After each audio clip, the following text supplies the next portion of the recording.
Hello friends, welcome to back my YouTube channel Meera educational videos पर। मैं आज लेकर आई हूँ क्लास 9th की एनसीईआरटी बुक। इसका चैप्टर 1 पढ़ने वाले हमारे आसपास के पदार्थ। इसके सारे मोस्ट टॉपिक मैंने यहाँ बुक में लिख लिए हैं, जिसके लिए हमें ये पूरी एनसीईआरटी पढ़ने की ज़रूरत नहीं पड़ेगी। ये देख सकते हो। इसका पहला टॉपिक है कि पदार्थ क्या है। तो इस विश्व के प्रत्येक वस्तु जिस सामग्री से बनी होती है उसे पदार्थ कहते हैं। इसका मतलब यह है कि इस पूरे संसार में जो भी वस्तु हैं जिस सामग्री से बनी होती है, जैसे चाहे वो मिट्टी के बर्तन हो, प्लास्टिक के बर्तन हो, इस संसार में पानी हो या कुछ और भी पदार्थ, बादल, पृथ्वी, ये सभी पदार्थ हैं। और दूसरा है पंचतत्व क्या है। भारत के प्राचीन दार्शनिकों ने पदार्थ को 5 मूल तत्वों में वर्गीकृत किया है: जल, वायु, अग्नि, आकाश और पृथ्वी, जिनके बिना इस संसार में किसी भी प्राणी का जीवित रहना असंभव है। मतलब कि इनके बिना इस संसार में या हम या पशु पक्षी कोई भी जीवित नहीं रह सकता है। पदार्थ तीसरा टॉपिक है, पदार्थ के कण कितने छोटे होते हैं। तो ये कण छोटे छोटे कणों में विभाजित होते रहते हैं और अंत में इतने छोटे हो जाते हैं कि इन्हें हम विभाजित ही नहीं कर पाते हैं। ठीक है। और चौथा टॉपिक है पदार्थों के गुण। तो पदार्थों के गुण हैं रासायनिक और भौतिक गुणधर्म होते हैं। रासायनिक और भौतिक गुण हम आगे पढ़ेंगे, लेकिन इसके पहले हम उनके कुछ अवलक्षणिक गुण पढ़ लेते हैं। तो पदार्थों के कणों के बीच रिक्त स्थान भी होते हैं। कोई भी, जैसे मिट्टी हो गई या जल हो, इन सभी के बीच रिक्त स्थान होते हैं। पदार्थों के कण निरंतर गतिशील होते हैं, मतलब ये लगातार गति करते ही रहते हैं। पदार्थों के कण एक दूसरे को आकर्षित या प्रतिकर्षित करते हैं, मतलब कि पदार्थों की प्रकृति पर निर्भर करता है, ये आकर्षित करेंगे या प्रतिकर्षित। अगर समान प्रकृति के हैं तो वो एक दूसरे को आकर्षित नहीं करते बल्कि प्रतिकर्षित करते हैं, लेकिन अगर विपरीत प्रकृति के हैं तो वो आकर्षित करने लगते हैं। यहाँ लिखा भी है मैंने, समान प्रकृति के प्रतिकर्षित करते हैं और असमान प्रकृति के आकर्षित करते हैं। सबसे मोस्ट टॉपिक ये है कि हम ये तो बोले जा रहे हैं कि पदार्थ, पर पहले हम इनके प्रकार बारे में पढ़ लेते हैं कि पदार्थ होते क्या हैं और कितने प्रकार के होते हैं। मैंने बता दिया था आगे पदार्थ होते क्या हैं, और बता रहे हैं उनके प्रकार कितने होते हैं: ठोस, द्रव और गैस। ठोस पदार्थ क्या होते हैं? ये ऐसे पदार्थ होते हैं जिन्हें हम आसानी से पकड़ सकते हैं, एक स्थान से दूसरे स्थान पर रख सकते हैं, क्योंकि इनका एक निश्चित आकार और आयतन होता है और द्रव्यमान भी होता है। मतलब कि आयतन क्या है? जब हम किसी वस्तु को जहाँ रख देते हैं, जैसे मैंने एक पेन रख दिया, अब जिस स्थान को ये घेर रही है ये उसका आयतन है, और जितनी भारी होगी ये उसका द्रव्यमान हो गया। और जिस आकार की है, ये देख रहे हो लंबी है तो इसका ये आकार हो गया। ठीक है। और फिर द्रव्य पदार्थ, ये ऐसे पदार्थ होते हैं जिन्हें हम आसानी से एक स्थान से दूसरे स्थान पर नहीं रख सकते जब तक इन्हें किसी बर्तन में ना रखें।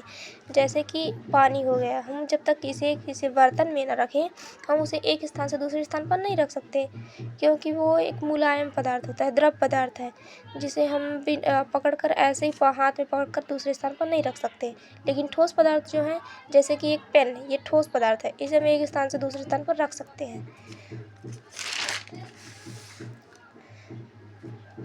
और बर्तन में रखेंगे एक उसी का आकृति ग्रहण कर लेते हैं, मतलब कि पानी को हम जिस बर्तन में रखेंगे ये उसी के आकार का बन जाएगा। इनका द्रव्यमान और आयतन तो निश्चित रहता है, परंतु आकार नहीं।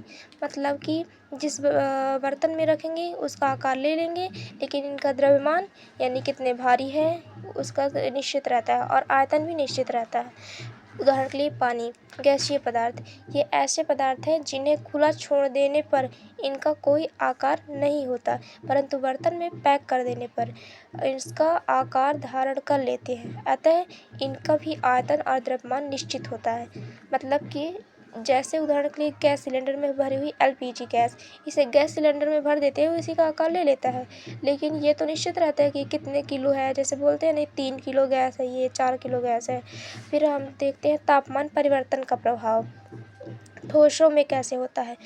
तो हम यहाँ जब ठोसों के तापमान बढ़ाते हैं, ठोसों में तापमान बढ़ा देते हैं, तो ठोस के कण जो होते हैं गतिज ऊर्जा बढ़ जाती है, जिसके कारण कण अधिक तेजी से कंपन करने लगते हैं, मतलब कि हिलने लगते हैं, एक स्थान से दूसरे स्थान की ओर भागने लगते हैं।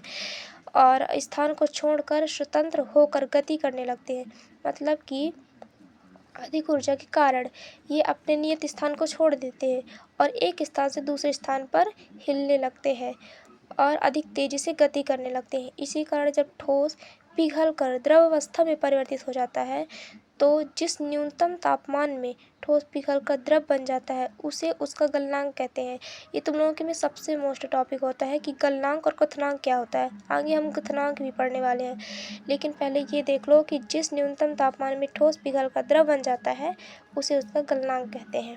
जैसे कि उदाहरण के लिए बर्फ़, अगर हम बर्फ़ को एक उच्च तापमान में रख दें तो वो पहले पिघल जाएगा और द्रव में पानी में परिवर्तित हो जाएगा। और फिर है कि द्रव में तापमान कैसे परिवर्तित होता है।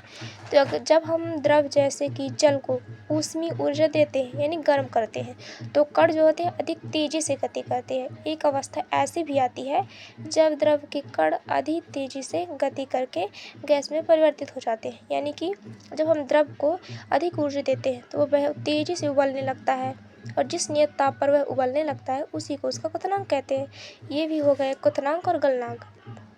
जैसे कि देखो, ठोस से ऊष्मा दिया तो द्रव में बदल गया। अब द्रव को भी हमने जब ऊष्मा दिया तो वो गैसीय अवस्था में बदल गया।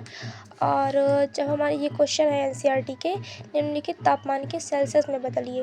पहला है 300 केल्विन को सेल्सियस में कैसे बदलेंगे, दूसरा है 573 केल्विन को सेल्सियस में कैसे बदलेंगे। ये सारे क्वेश्चन के अगर आंसर पाना है तो वीडियो को पहले लाइक और सब्सक्राइब कर लेना। और देखो इसके सारे टॉपिक्स मैंने यहाँ लिखकर बता दिए हैं और ईजी से ईजी बताए हैं। इसमें बहुत ही कठिन भाषा में लिखा हुआ है लेकिन मैंने शॉर्ट में बुक में बता दिया है। और आगे के 2-3 टॉपिक पर बचते हैं, इसको लाइक और सब्सक्राइब कर लो, उसमें दूसरी वीडियो में आपको मिल जाएंगे। वाष्पीकरण क्या है इसको मैं बता दूंगी और ये वाले क्वेश्चन भी मैं हल करा दूंगी और बाकी ये वाले क्वेश्चन भी मैं बता दूंगी।